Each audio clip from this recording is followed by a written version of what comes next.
Those of you who do not know, my name is Balaram Singh. I am Director of Center of Ayurvedic Studies. And it is my great pleasure to give you a little bit background about this Patanjali lecture series. Some of you already are familiar with the name Patanjali, at least the students who were in my class, they should know. Patanjali was a teacher more than 2,500 years ago. He was a teacher. The word they use in India, he was acharya, which means he taught by his own conduct, which is really the highest standard for a teacher, that I teach with my own practice what I teach. It is, I mean, I'm a professor, I can profess whatever I want to, I don't have to do any of that. But it is something that is not only the Eastern concept, but also very much appreciated in the Western world. As a scientist, my area of work is sciences and chemistry, and I would find it will be very difficult if I went to a classroom, especially at upper level courses, and said that, well, I'm telling you all this, but I've never done it yet. I think I will lose a lot of credibility. And definitely the students who come to do research and other things, they would never be in my lab. So that is, I think that's my way of thinking, that this is very appreciated. And I think the world is moving in that direction. We have now in our university, every undergraduate student requires at least 2 service courses, service learning, sorry, not service courses, service learning courses, whereby they have to go practice what they're learning, or learn by practicing. So this is going in that direction. We thought about this Patanjali lecture series, not necessarily talk about yoga, which is what he wrote, Patanjali Yoga Sutras, but the idea of Patanjali. And this was the first distinguished lecture series which we started. It was funded by the faculty of the center, all the faculty who were associated, they donated $1,000 each or something like that. So we have been able to start this lecture series. Every year we have been able to get very distinguished scholars and practitioners who have, most of them have spoken something related to philosophy and even yoga, but sometimes it has been completely different, something about social life and something about Mahatma Gandhi or something of that nature. So this year, obviously, we have very, very prominent scholar. We are very fortunate, but I'm not going to say more than the jet lag thing I just mentioned. I'm going to introduce you to Jerry Sullivan, who is, many of you have been seeing, is the face of Center for Indian Studies, press conference, seminars, and other things concerned. And he is going to introduce the speaker. Jerry. Dr. Ziska has much to say. She has been over the years a regular writer for the journal. She has much to say, and she's going to share that with us tonight. She is MD, PhD, and also trained in Ayurveda, and built an Ayurveda practice, and has an Ayurveda center, which I believe is still open and operating in Amsterdam, and in Czechoslovakia, where she lives. And so I want to stop there and welcome Dr. Ziska.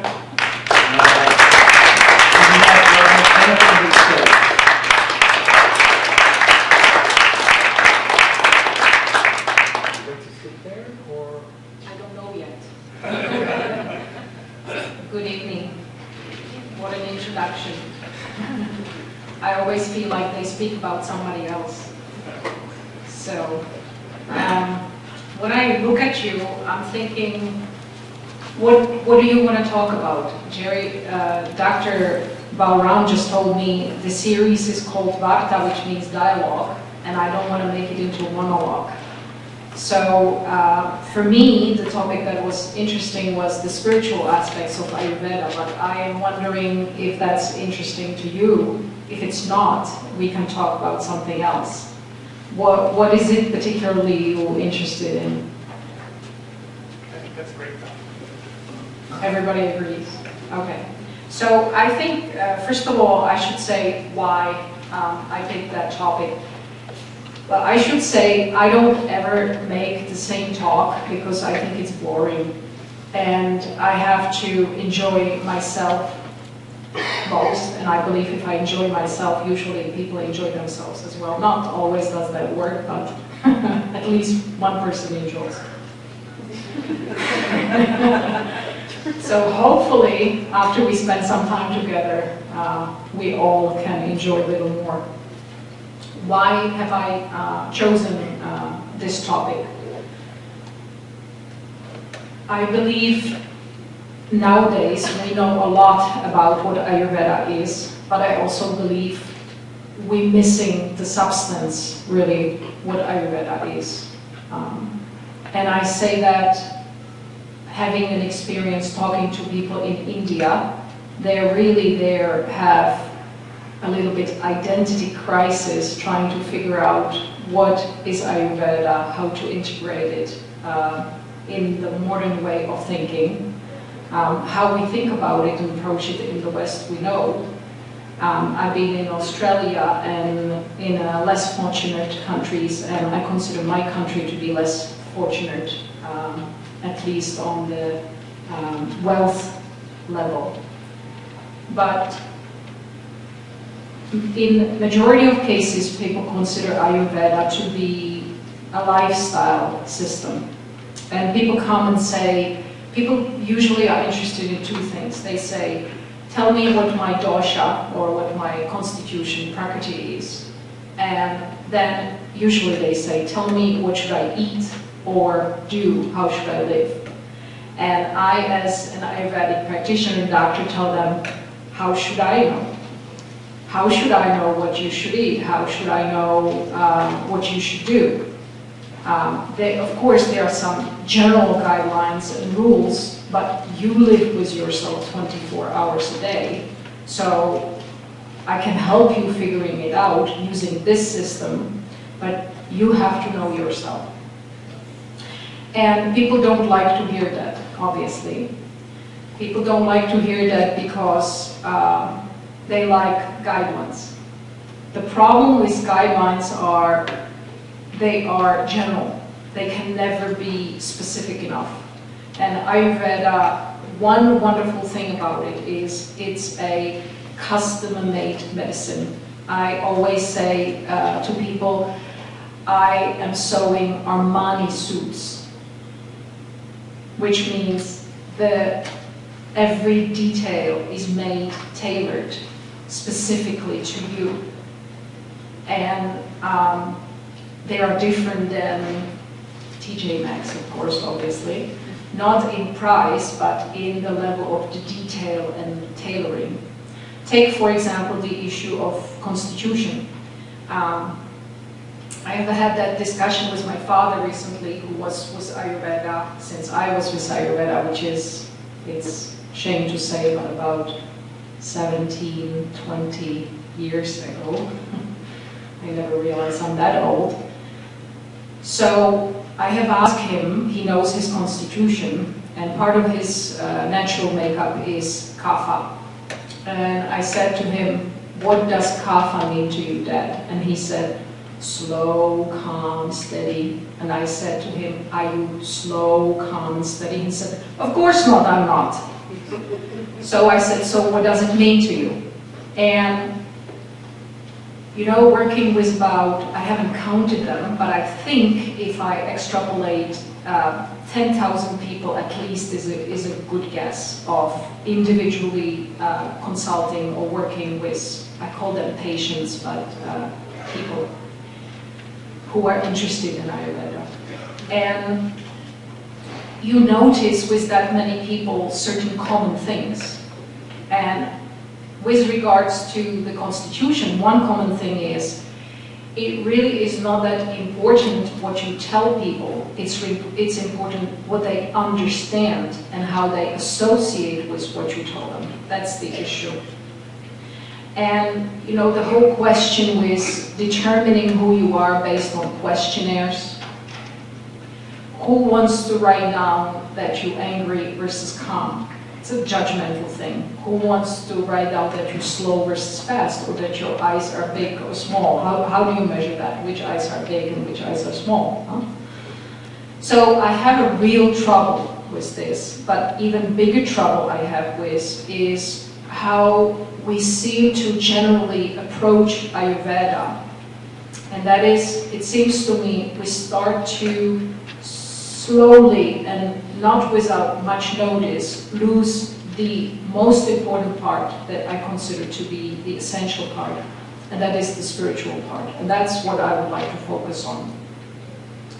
Now, really what my interest is not to look for what's right or wrong, but I am searching for authenticity. So that's really what my focus is.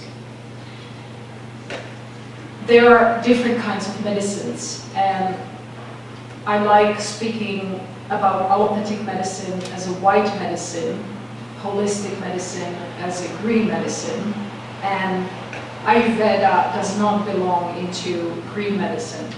Ayurveda is evergreen medicine.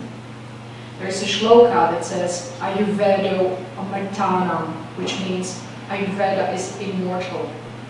So if you have a system that is based on something that's limited to humanity, to being human, it cannot be immortal. So I think we have to look a little bit deeper to justify or try to understand what really does it mean. I am not going to try to define what spiritual means, but I would just like to say that for me there's a big difference between something in which spirit is present, is there, versus something that is based on the presence of spirit. And for me, that is the Ayurvedic view, the being based on the presence of spirit. In other words, we can say that the body is animated matter, animated by the presence of spirit, and here we can say consciousness. And automatically we go into vibrational view, energetic view, spiritual view, which really is nothing but the frequency of a consciousness, of an energy frequency. Now, this is easy to say and everybody agrees with it, but to translate that into practical ways is very difficult. You know, everybody I work with in my practice, everybody agrees with that. Patients say, yes, that's wonderful, we all understand what it means. But when it comes to looking, for example, at the physical problems, diseases, then all of a sudden we have this fixed matter view rather than energy view. And so because the concept is really profound if you start to take it literally and you start to make an implications out of it. It literally means that everything that's manifesting in the physical body is really a manifestation of energy pattern or vibrational pattern that comes from mind. And I don't mean mind psychosomatic issue that you were thinking something strange or not appropriate you were not supposed to think. I mean a deep-seated patterns, which we can, and here I have to cross over from Ayurveda to yoga, because the whole understanding of consciousness and energy, life energy, prana, as we call it, is really worked out par excellence, the best in the yogic view. And we shouldn't forget that there were times, not long ago, a couple thousand years ago, that's not long ago, where it was all one discipline.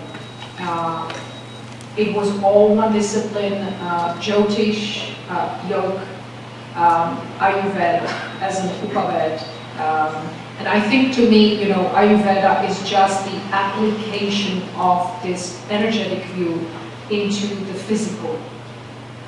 So it's a very practical science that says, okay, we understand these energetic concepts, but how do we translate them into the workings of the physical body and other practical ways of living? Not the other way around, and that's important to remember. So, if we look at how things develop in the body, and that's going to be a little bit a focus of what I try to speak about tomorrow, is what is the role of consciousness and how does it work, trying to apply some of the thinking and teaching of Patanjali. Then we can look at ourselves at, I can call it pranic constellations, for example, or patterns, energy patterns, that you could say that are vibrational setups of the thoughts. But the thought, interestingly enough, being the physical expression, is just what it is. It's the physical expression. It's not the originator. The originator, interestingly enough, in the Vedanta understanding, is the consciousness. And the force within the consciousness is, and this is fascinating to me, and I think this is really important for us to, in the view of Ayurveda, practical life and medicine, actually Ayurvedic medicine, the force behind Purusha manifesting, creating all the manifestations is a desire to experience itself, actually. So if you look at it, the entire existence is based on the force of desire. So what it means is that if you want to look at patterns that are going on with a person, for example, you have to look at motivation, which is the force behind, the invisible force. And the motivation is really the expression of the desire. It's the crystallization of the non-physical, and the non-physical is the desire. And desire for what? To experience itself fully. If you won, you cannot experience yourself, because there's nothing to experience. So you have to diversify. And it's kind of really nice evening outside, and you had many choices where to go. And I appreciate you chose to come here, so I don't want to go into how the universe was created, the 24 tattvic principles. But if you just very quickly and slightly follow that, you realize that the main force, which is pure energy, is taking a different forms, is expressing itself in a different ways. And that's where Triguna comes, the Rajas, Tamas, and Sattva. And this manifests through everything, all the creation, except for Purush, the purity, the pure field of consciousness where everything is possible, but it's not manifested, it's not expressed. So it works similarly with our human body. We have the tendency, and we usually look at it from the outside inside, and the question is how far we go to look inside. So what I mean by that is there is a physical fixed entity manifested, and the word is bheda, and bheda means to flower. So there is a problem, discordance, energetic, that has flowered, meaning it had brought its fruits out, and when it's a fruit, it's visible, it's something you can see, touch, and on the fruit, when it's a flower and you don't know, you're not sure if the flower is going to be, for example, apple or pear. What fruit is it going to bring? I don't. There are people who do, but I don't. But when it manifests, we know, we recognize it. And this is actually the least important point from the energetic point of view. But for us, it seems to be the most important point. And we're having trouble moving inwardly with it. And the question is how far we get. What I'm proposing here, we're going to look at it in the opposite way. And that is a profound change in our approach. And I think, I'm not saying we should, I'm saying we have to, because if we don't, we're not talking about Ayurveda.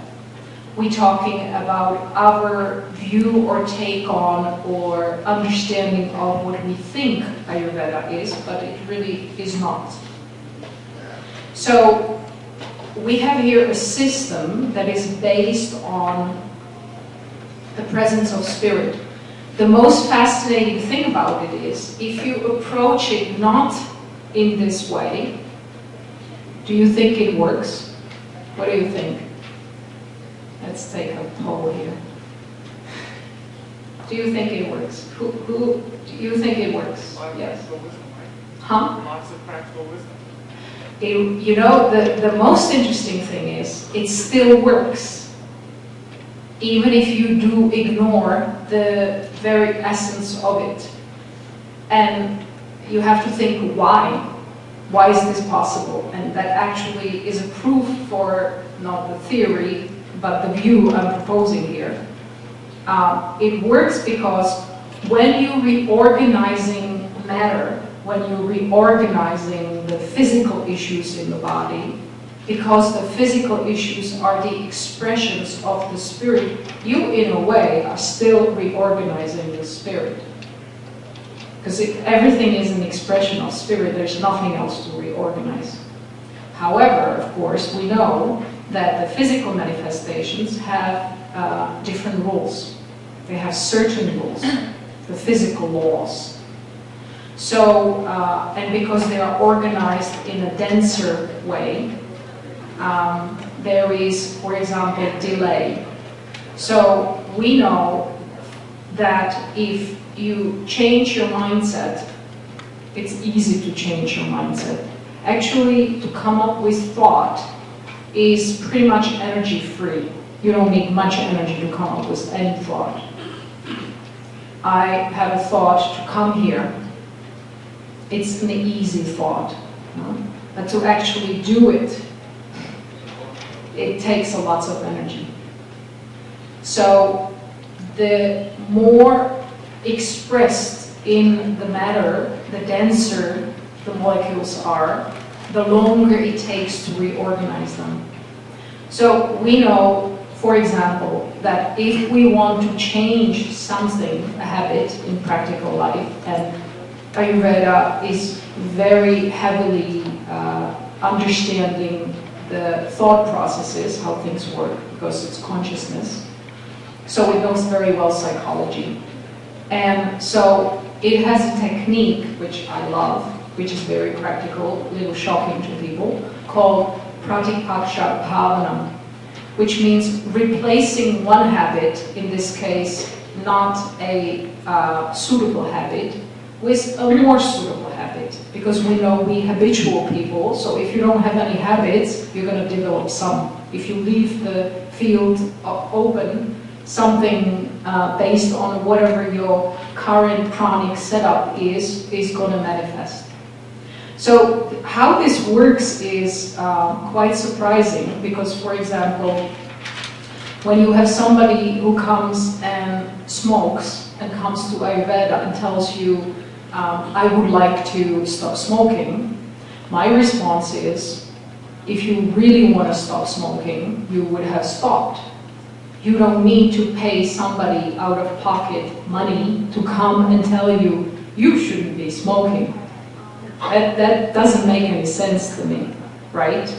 So what you say is, I'd like to stop smoking, but I don't know how to replace that habit with other habit, right? And so what this technique says is actually most of the habits none of the habit cannot be changed without the presence of your consciousness, of your awareness.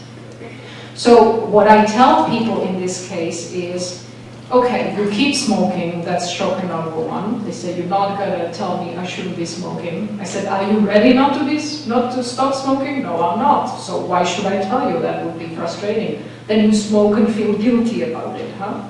There's nothing worse than doing a bad habit and feeling bad about it.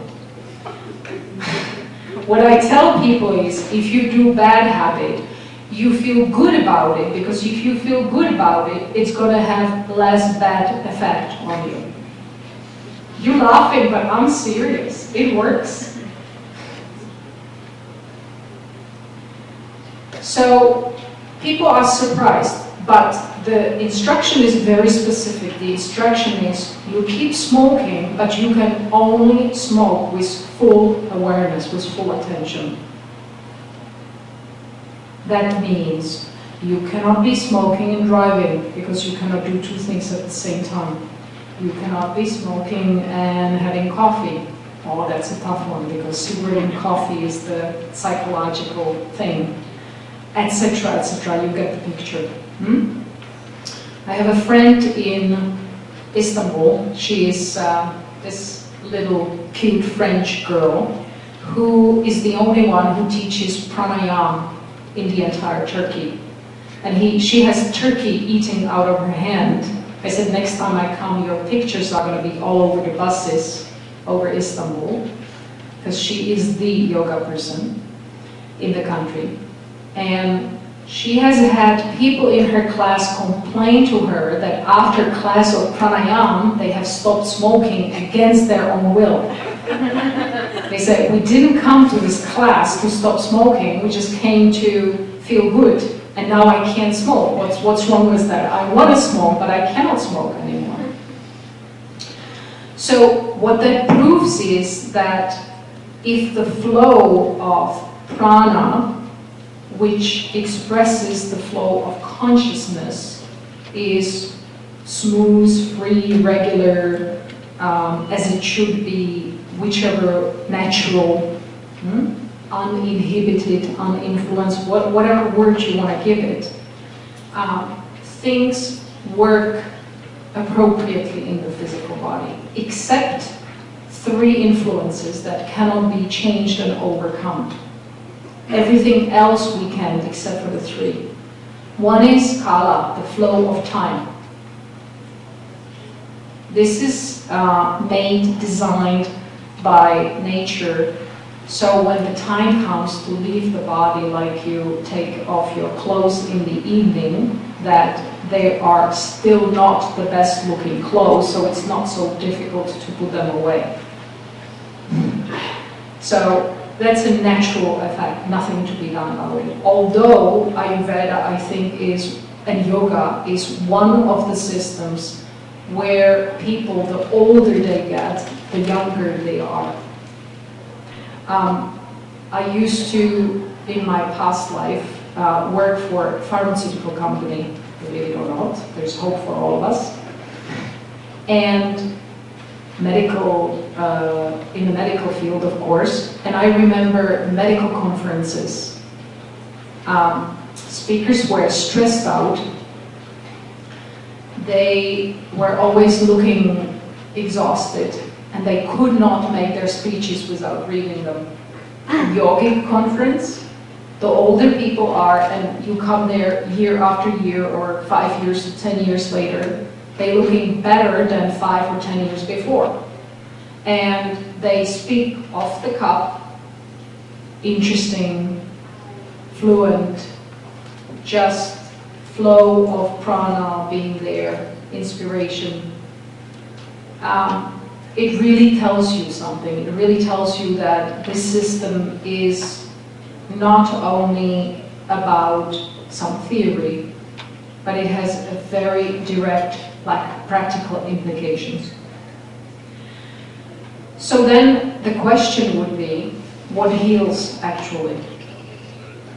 And I don't think there's a definite answer for that, but I think our job as Ayurvedic doctors, or any kind of doctor, is to help create right circumstances for the healing process to happen.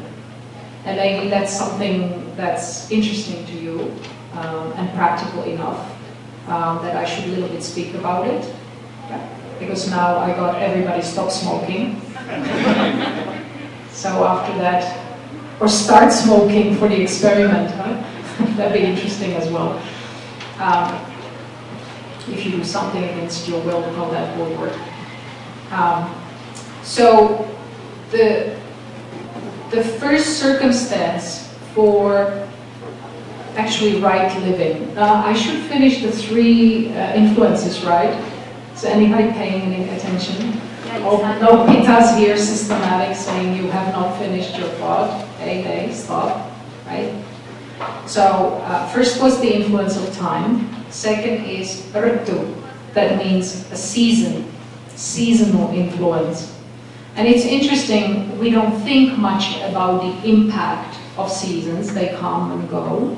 But doshically speaking, the influence on the life principles that take a physical form is there.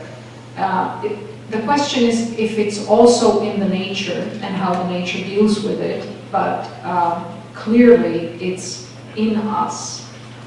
And there's also something we need to deal with. I'm not speaking about things like we go through right now, unseasonal weather. And the question is, these days, what is seasonal anymore? Or normal? Because we are all one community and we are not in a state of balance. I think that's fair to say, in many respects. So, of course, we see the influence there as well. However, strictly speaking, the influence on our physical body is there through the accumulation of, let's say, for example, heat in the summer and cold in the winter, or winds and their effect on our body. And that's something we need to counteract, but we cannot totally. And what it also means is our childhood and development years, our spring phase, our productive years, and I always say, what do we produce, but I'll leave that aside, are the summer, the explosive, creative years, and our best time to come is our fall and winter. It's the ripening time. And just when people figure the most fundamental things about life, it's time to go, and they don't get to practice it, but I guess otherwise it would be a little not so interesting to live, so it's nature made it this way. And the third influence is karma.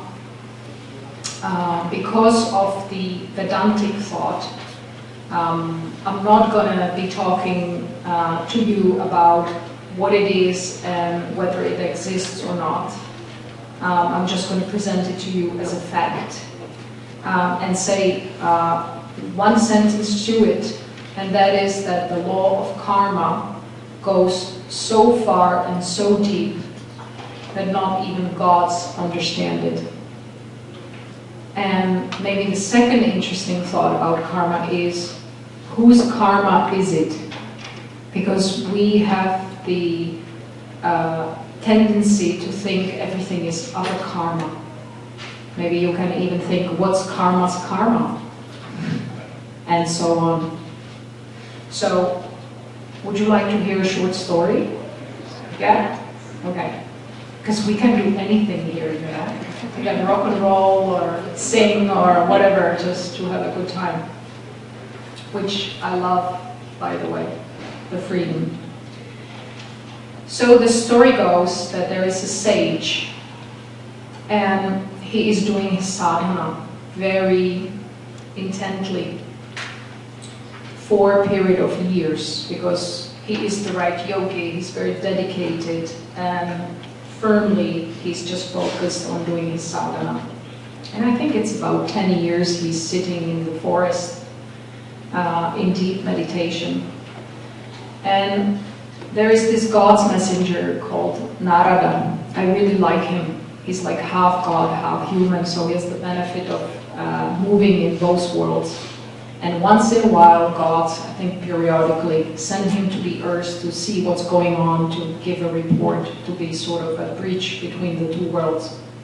So there is a time when he is walking by this sage, and the sage, of course, recognizes him, and he recognizes his efforts and says, "You being given a boon, you can ask something."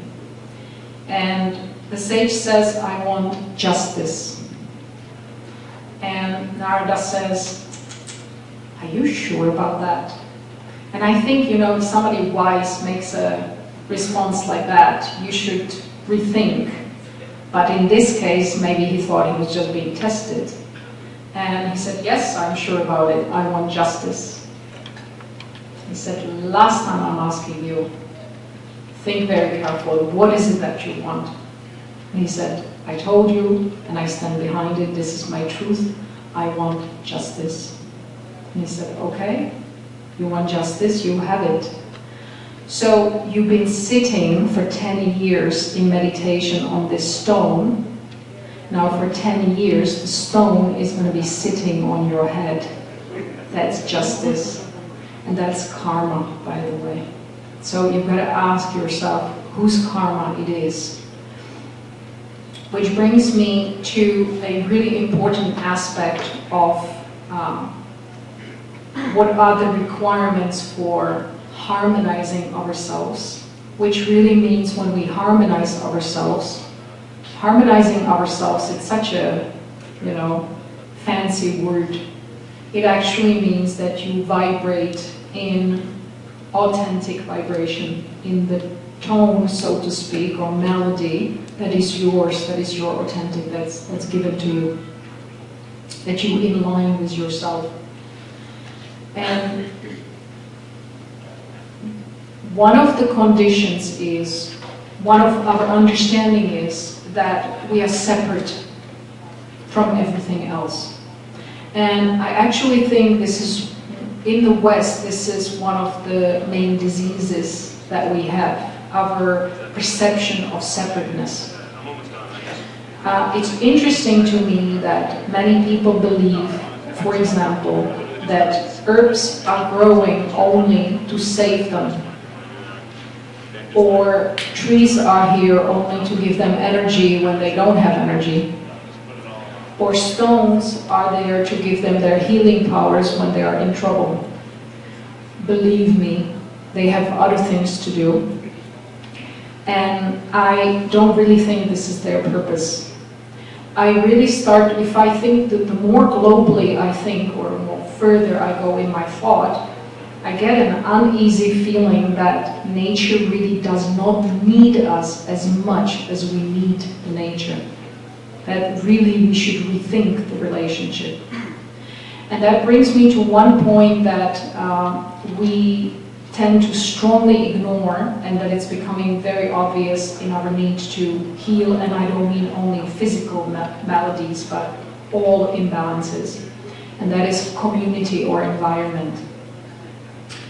I have seen several of my patients to be automatically cured of their major diseases when they went to an environment that was the right environment for them, automatically.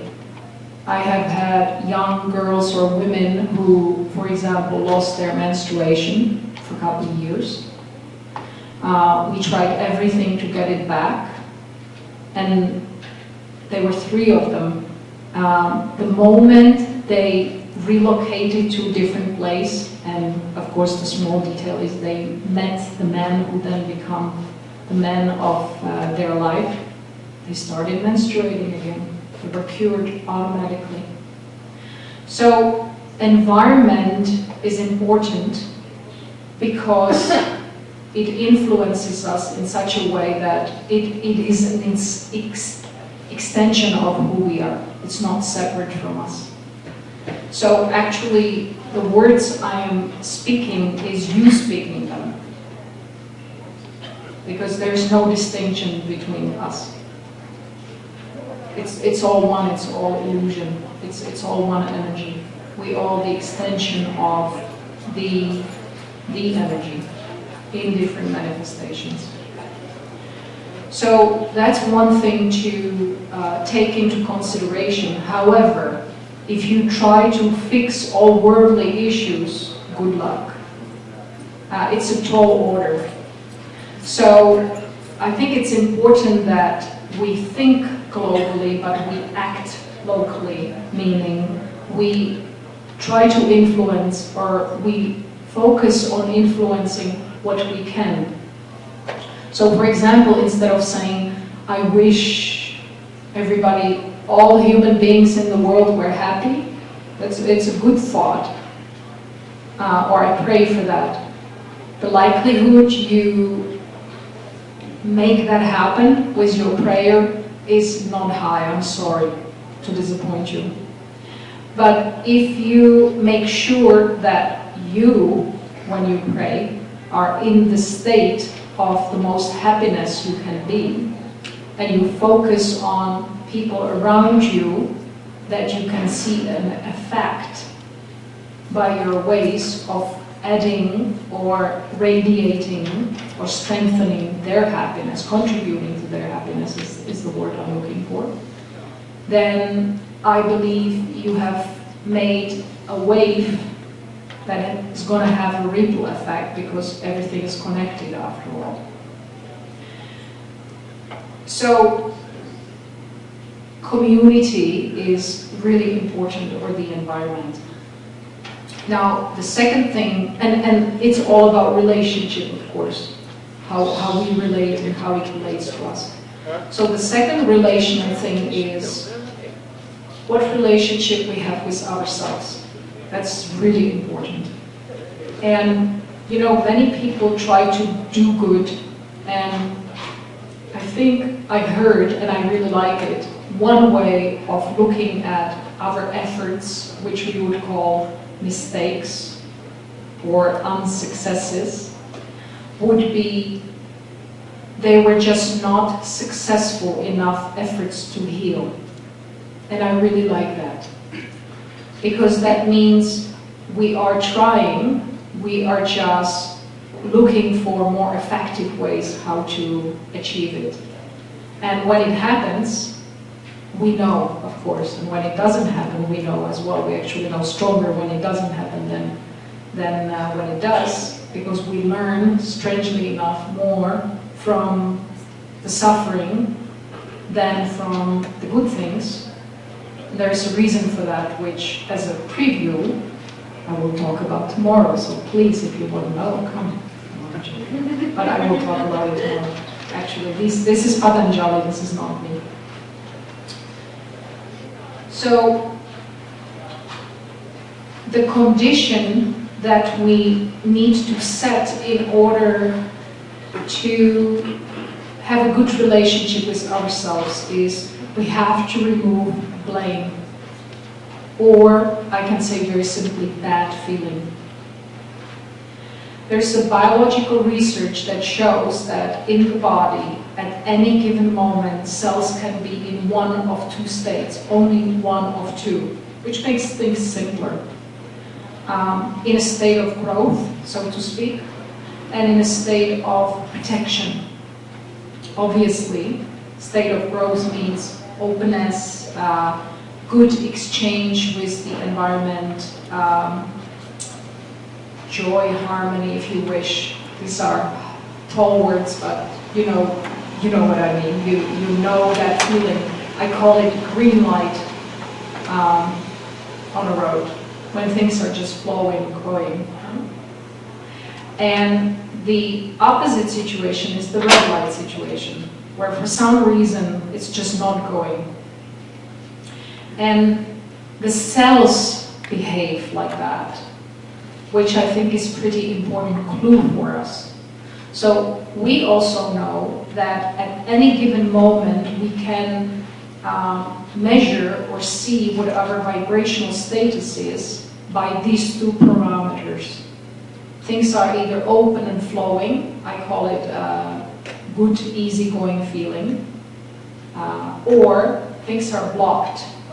It's either like this, openness, or either pressure or closed. That means the protection. So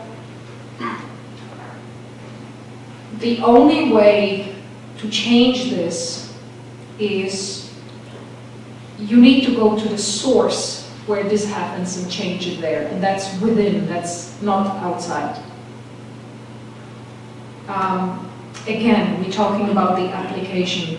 If all the material is the expression of the vibration, then it makes no sense to work on changing the outside rather than the vibration.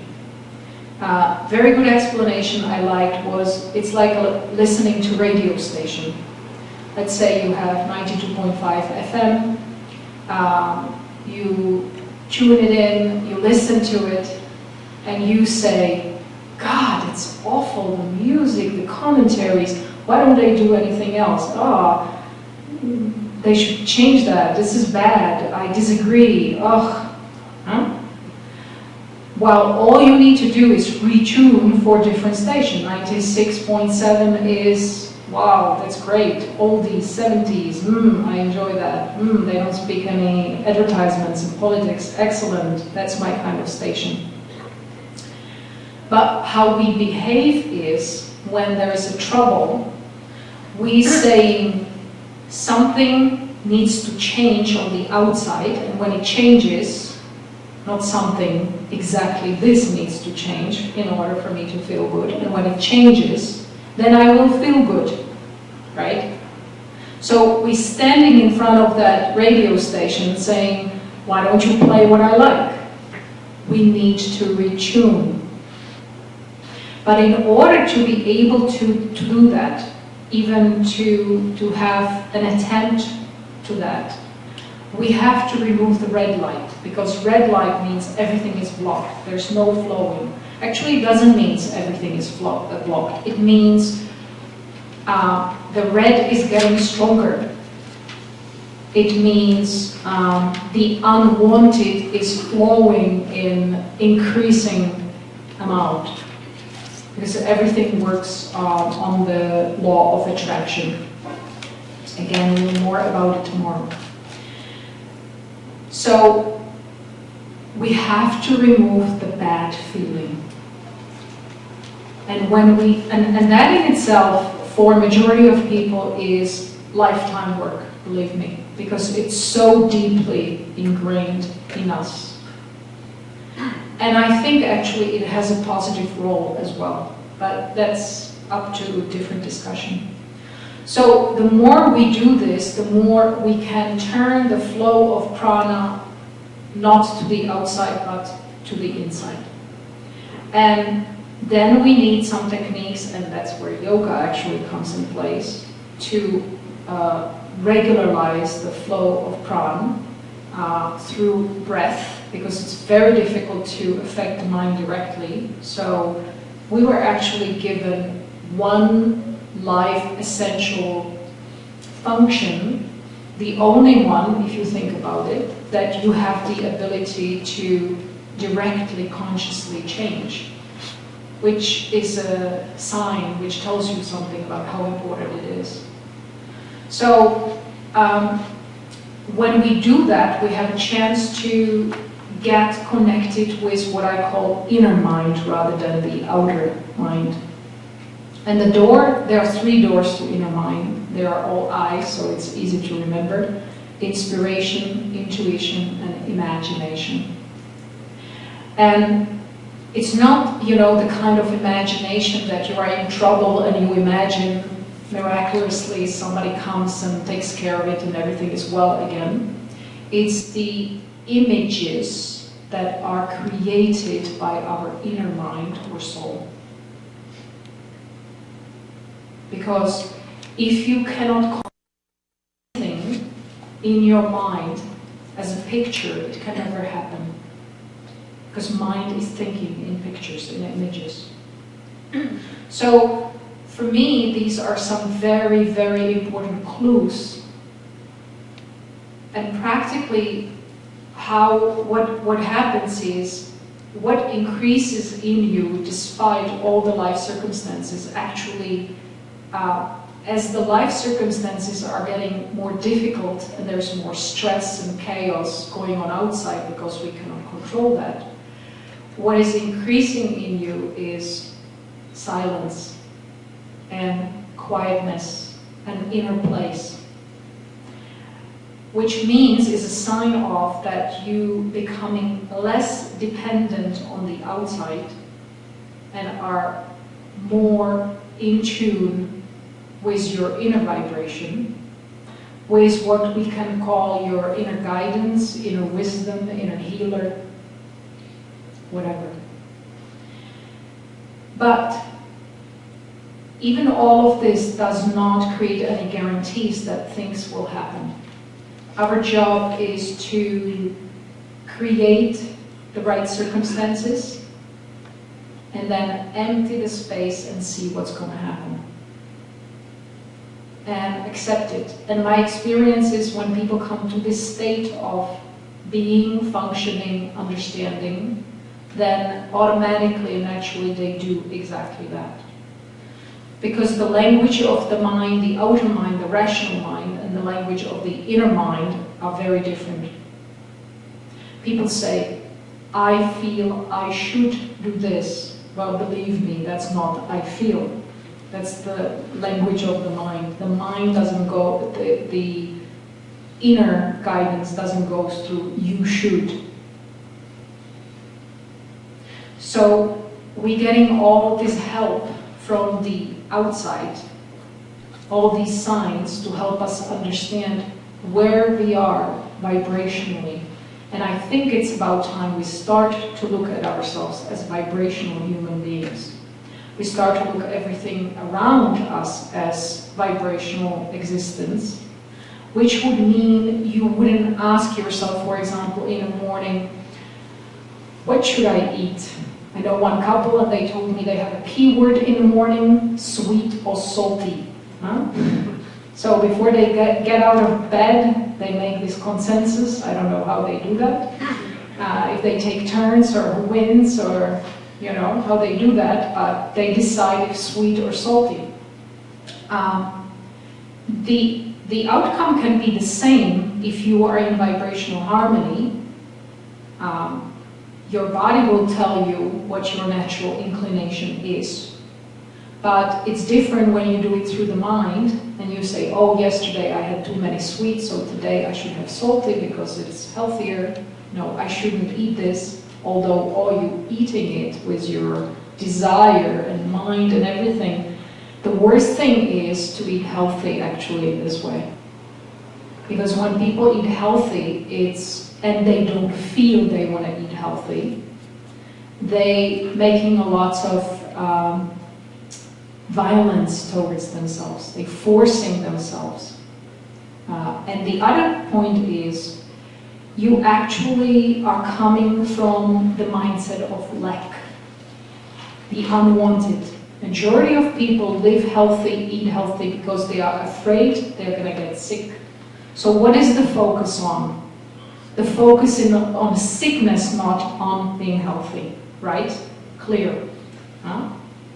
But we have to make sure we don't let the ego decide that, because the ego always finds a way to justify why the immediate gratification, which means we only focus on what's good in this moment, and we don't look at any other circumstances. We don't look at the long-term view on all the connecting things and influences and points. We don't look at it globally, we look at it only very pointedly, like, what do I want right now?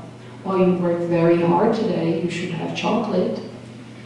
You were at the lecture and they said you should have what you want, and you want chocolate. The body knows, the inner sense knows whether it's right for you or wrong. Then we still have a chance, if we bite the chocolate, to feel the effect, and still the body can decide whether there is vibrational agreement or not. After that, it's just downhill. After that, you just keep going, you know. And I tell people, if you are in the mood for not healthy living, don't start with carrots and salad when you know you're going to end up with chocolate and ice cream. Just go straight and directly into chocolate and ice cream. It's better that way, because it's not going to be satisfying. I'm serious. Just to let you know, we got about 15 minutes left. Oh, then I better shut up. Because that's not... Don't shut up. But I just wanted to let you know so you can plan. I have not planned anything. Yeah. So, what I guess I was trying, I don't know how successfully, but at lengths to say is a very simple thing. And that is, if we understand and view ourselves as consciousness and live that way, it has profound consequences for all aspects of our life. And that is Ayurveda. So I thank you for listening. And now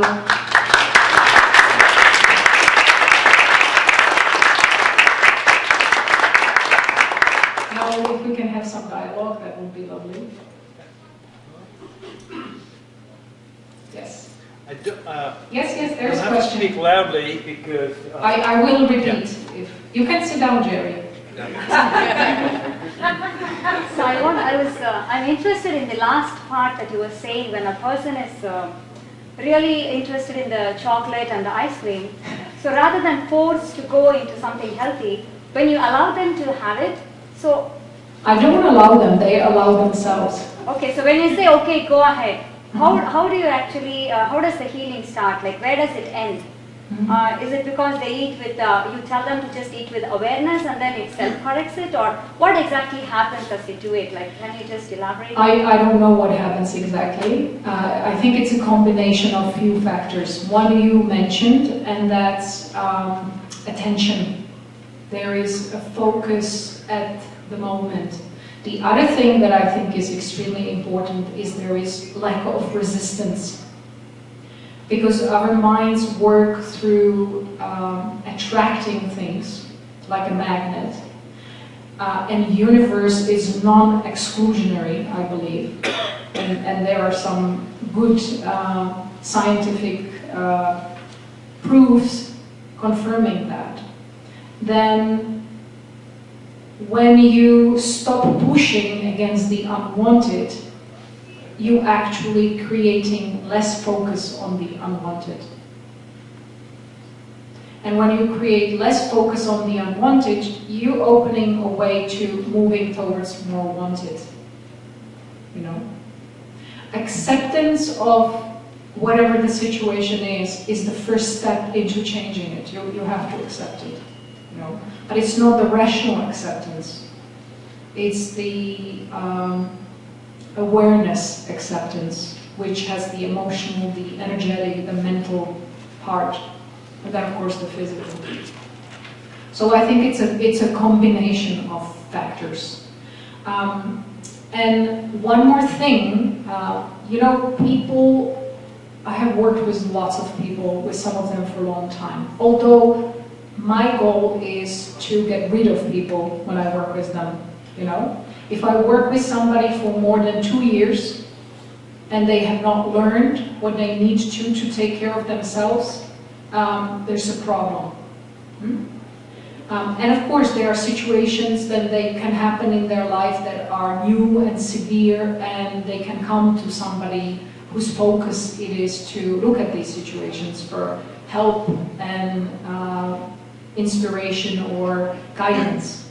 But basically the goal is to teach people how to understand how they work, what they are, who they are, about themselves, how things around them work, and therefore what they need, how to take care of themselves. And it takes 3 years.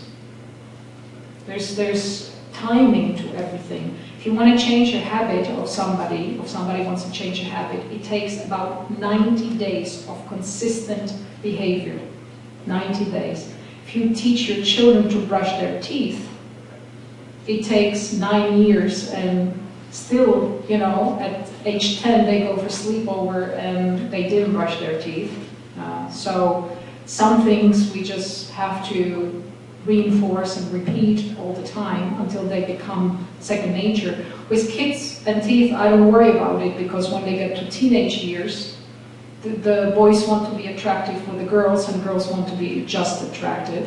So they start brushing 3 times a day and doing all kinds of chemical, terrible things to their teeth. So you get full teeth attention for different reasons after that. So it all equals out. So that's okay. But what I have noticed is, for years people stay in this, what you were talking about, I call struggle stage. Huh? The instinct is right, but the mind makes you, whatever, makes you choose something, and then you say, why did I do that? Why am I not exercising? I started and I got off, you know. You struggle constantly. I think you're slowly moving ahead, but not enough of the momentum. If you win one battle, there's a new struggle. The struggles are getting more sophisticated and subtle, but still struggle. It's only recently when I realized that people stop this stage when they actually come to a pretty high degree of self-acceptance and self-support and self-love and self-understanding. But pretty high degree. I'm talking 15th floor, not 3rd floor, you know? So maybe it's a developmental stage we are talking about. But one thing, in order you want to get out of it, is you have to stop resisting and pushing against the unwanted, because you're strengthening it.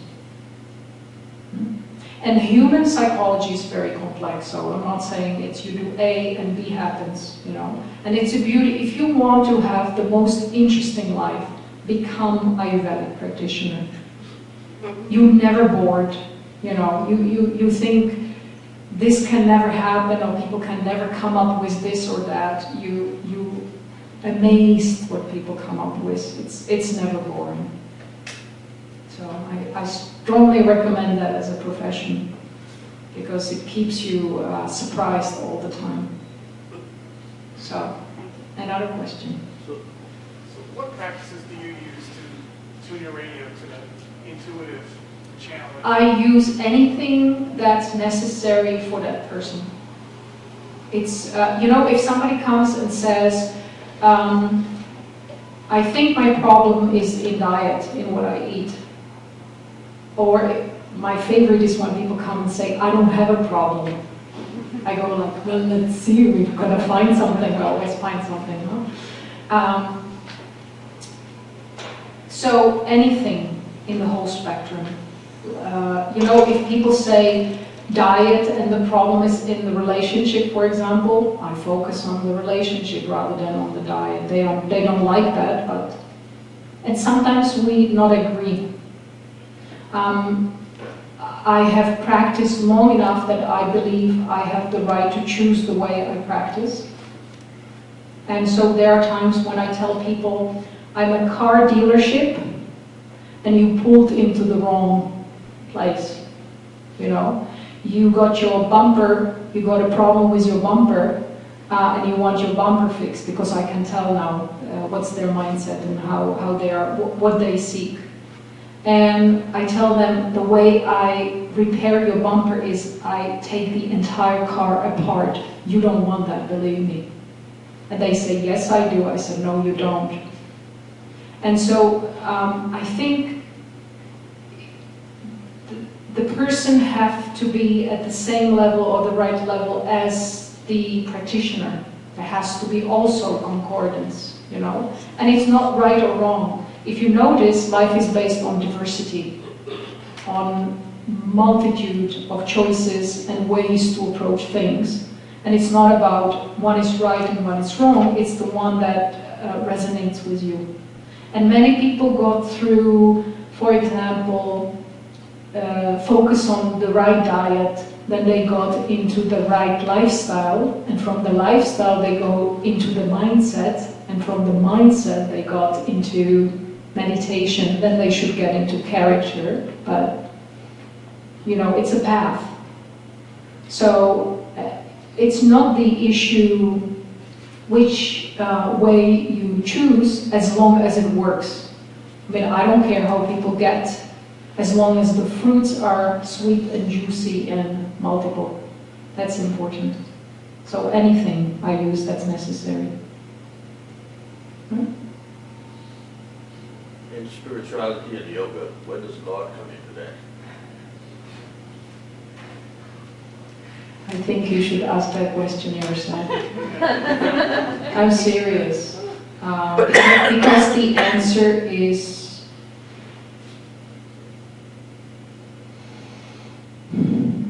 is different for everybody, but then at some point the answer is same for everybody, but at that point nobody speaks it because there's no way to express it.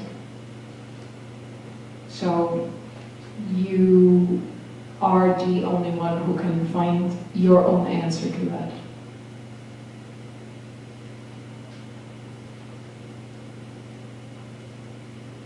All I would say is, it is there. It's just a point of view. It's just what you call it, or what's your perception is. So is Ayurveda a psychiatric science?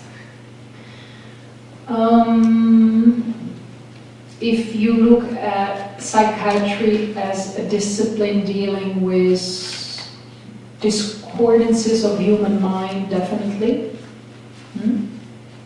But interestingly enough, in Ayurvedic medicine, the psychiatry is approached a little bit differently. The main condition, or one of the main conditions in Ayurvedic psychiatry is unmada. And unmada means something like madness. But not madness like that you run here naked. That'd be interesting, actually, not mad. A change. But that you behave not right. There's not really, it's a condition under which a lot of things fall. Some commentators even say that, for example, epilepsy falls there, which is interesting. Because you have to think 5,000 years ago, when they were describing these conditions, you know, if somebody was just standing and all of a sudden dropped on the floor and starting to have an epileptic seizure, that looked rather unusual. And the reason, or hetu, the cause for this condition is considered to be all of the psychiatric diseases are lack of sattva in mind and prevalence of rajas and tamas. So if this was true, our normal way of living right now for all of us would be unmada. Because rajas and tamas is prevailing in what we call this is the right way to live. This is the normal way to live. The purity is missing. And the second reason that's very commonly quoted in psychiatric diseases in Ayurvedic medicine is curses, bad spirits, the influences that are beyond our control, which if you say this nowadays, you go to nut house, huh? So it's quite a different concept. And to that I would just say, you know, for years, I think every couple of years I suffer a different degree and different kind of naivety. It's the only difference is it changes which one. Huh? But there were years at the beginning of practice with Ayurveda, I thought, well, I have a great advantage because I've been in both worlds, so I can be the bridge. And if I tell my colleagues in white medicine about how wonderful Ayurveda is, everybody will start to dialogue and we start to figuring things out and it will work wonderfully. Not only didn't that happen, but I now don't even believe it can be achieved in this way, that easily. Because the concept of approaching and looking at diseases is so vastly different in Ayurvedic medicine than in Western medicine. One is a chemical, frozen, given, unchangeable view, and the other is really expressions, pranic expressions of spirit. Wow, it's not easy. Huh? Prameha, for example, diabetes, is the most striking difference of how different the views are. It's a metabolic syndrome in Ayurveda that includes 25 different diseases, including diabetes insipidus, which anybody knows is such a different condition. Huh? So it's two totally different languages. So I think the first step is getting an appreciation for differences before we can start to find ways how to find a common language. I think the lotus is ready to go to sleep. So maybe one last question. Somebody make happy.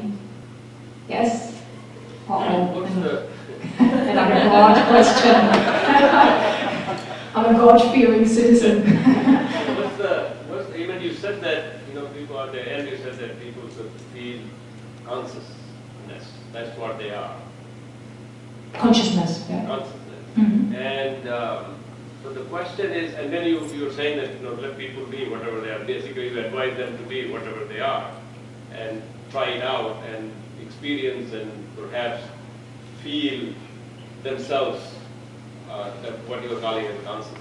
But what's the role of then Vaidya or doctor or anybody else?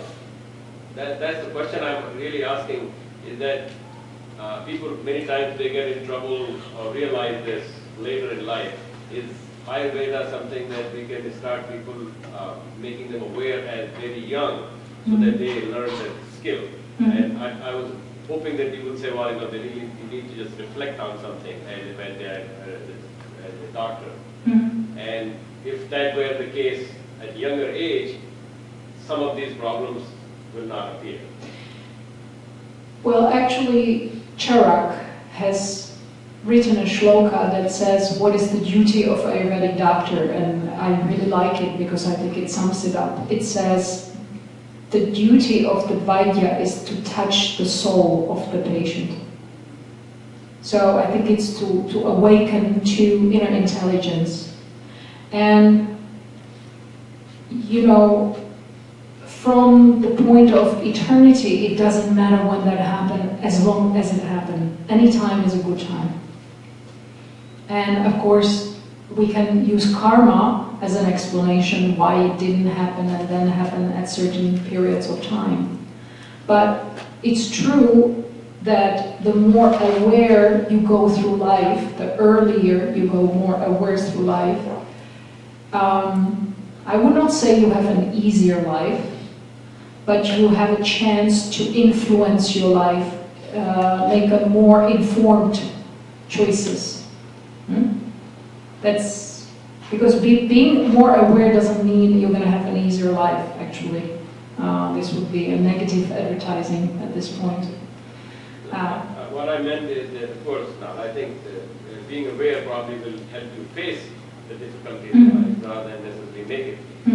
But there is a general perception that all this spiritual and religious. It's a wrong perception. They come later on in life. Young people should not be necessarily exposed to all this, and also it doesn't happen like that. That's not true. My patients are not born yet. I have had kids from age 5, just directly working with them, teaching them simple ways of using their mind, focusing, meditating. It's very empowering for them. Any age is a good age. It's really not the question when, but how. So, and for me, any time is an opportunity to make an impact. And therefore we should ask, the question that we should ask at any time is, how much at this moment am I living in accordance with the truth that I am, and what is that? Am I the authentic expression of myself? And I think at any time, that's a good question. So ask it occasionally over ice cream and coffee as well. It was my pleasure. Have a good evening.